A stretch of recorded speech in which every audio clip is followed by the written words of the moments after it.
పశ్చిమాసియాలో యుద్ధం కారణంగా ఖమ్మం జిల్లాలో గ్యాస్ కష్టాలు కొనసాగుతున్నాయి. గ్యాస్ కొరత కారణంగా బుక్ చేసిన 5 రోజుల వరకు గ్యాస్ ఏజెన్సీ ముందు ఫ్లెక్సీలు ఏర్పాటు చేశారు. రాత్రి 10 గంటల నుంచి తెల్లవారుజామున 6 గంటల వరకు బుకింగ్ అవుతాయని చెప్తున్న గ్యాస్ ఏజెన్సీలు వినియోగదారులు సహకరించాలని కోరుతున్నారు. దీనికి సంబంధించి మరింత సమాచారం మా ప్రతినిధి మహేందర్ అందిస్తారు.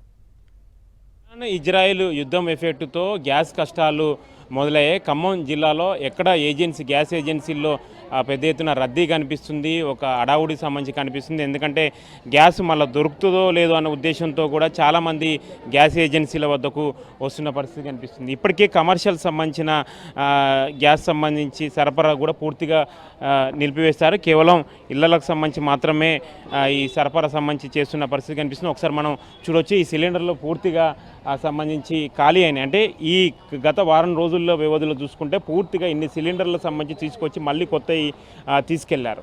అంటే ఏ స్థాయిలో సంబంధించి షార్టేజ్ ఉందనడానికి ఇదే ఉదర్శనం. వినియోగదారుల నుంచి ఇబ్బందులు తలెత్తకుండా వారి జాగ్రత్తలు వాళ్ళు కూడా తీసుకుంటున్నారు. అధికారులు సంబంధించి చెప్పి ఇక చాలామంది ఏజెన్సీ బయట ఉన్నారు, వారిని అడిగి తెలుసుకునే ప్రయత్నం చేద్దాం. చెప్పండి, మీరు ఏజెన్సీకి ఎందుకు వచ్చారు?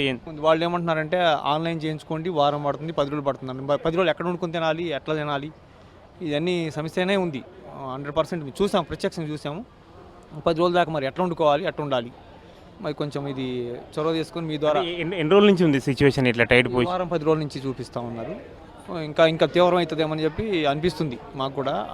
ఇప్పటి నుంచి ఆందోళన స్టార్ట్ అయింది. ఇక మ్యారేజ్కి ఎట్లా పోవాలి ముందుకి అనేది ఒక ఆందోళన అయితే ఉంది. నాలాంటి వాళ్ళు చాలా మంది ఉంటారు. అది